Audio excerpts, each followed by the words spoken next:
यह नारी जाति अगर लक्ष्मी और सरस्वती का रूप है तो जब ये विकराल रूप लेगी तो वध करने के लिए काली और दुर्गा जैसे रूप को भी ले सकती है। नोट की पेटी और घर में बेटी ये नसीब वालों को ही मिलती है। तहजीब देखते हैं अक्सर गरीब के घर, दुपट्टा फटा ही सही लेकिन रहता सर पर है। हमें नाज है भारत की उस संस्कृति पर जहां एक छोटी सी लड़की गुड़िया भी खरीदती है तो उसके लिए दुपट्टा साथ लेती है। इस कछुए को देखिए, ये अपने खोल से बाहर आ गया। इसको लगता है कि इसे आजादी, फ्रीडम मिल गया, लेकिन इसे एहसास ही नहीं है इसने अपनी एक सुरक्षा कवच खो दिया। आजकल की जो न्यू जनरेशन आई है ना, वो फ्रीडम को अलग डिजाइन में सोच रहे हैं। उन्हें लगता है कि भाई हमें कपड़े पहनने की जो आजादी मिल जाए वही फ्रीडम है। देखिए, आपको जो पहनने के लिए, ओढ़ने के लिए बोलता है ना, वो इसलिए बोलता है कि भारत में जो लड़कियां होती हैं वो देवता की तरह, देवी मानी जाती है। ये जगत जननी माँ सीता की भूमि है।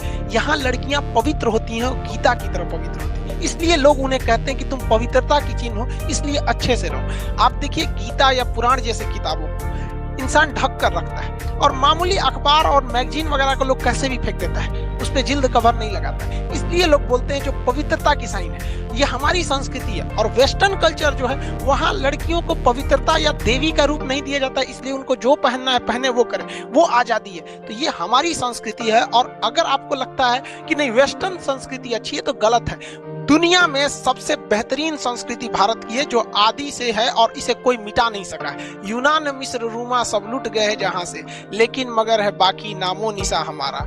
कुछ बात है कि हस्ती मिटती नहीं हमारी, सदियों रहा है दुश्मन दौरे जमा हमारा। भारत में लड़कियों की जिंदगी बड़ा दुविधा में रह जाती है। बहुत वो लोग अपने आप को कॉम्प्रोमाइज करके चलती है। जब लड़की घर में रहती है तो उसकी माँ उसे सिखाती है, बोलती है कि ये तो पराये घर जाएगी। बेचारी जब बड़ी होती है, जब उसकी शादी हो जाती है, तो फिर उसकी सास कहती है कि ये तो पराये घर से आई है। बेचारी का खुद का घर भी रहने नहीं दिया लोग, फिर भी वो अपने घर को, जिसे उसकी सास कहती है कि पराये घर से आई है, उस घर को वो घर बनाती है। वरना अगर कोई औरत घर में ना रहे ना, तो घर घर नहीं एक मकान होता है। उसे अच्छे से सजोने का काम एक महिला ही करती है। घर में सबको, माँ बहन सबको, जितने भी हैं सबको आपस में समन्वय बना के रखना चाहिए। देखिए, घर में ना होता क्या है कि सबको आपस में लेके चलना है। अगर हम दूर तक जाना चाहते हैं तो हमें साथ चलना पड़ेगा, और जल्दी पहुंचना चाहते हैं तो अकेले चलना पड़ेगा। हमारा जो भारतीय समाज था पहले, देखिए जब हमारी अपनी संस्कृति, सारे लोग मिल के रहते थे, और वेस्टर्न कल्चर आया, हम अलग, ये अलग, ये उतना अच्छा नहीं लगता है।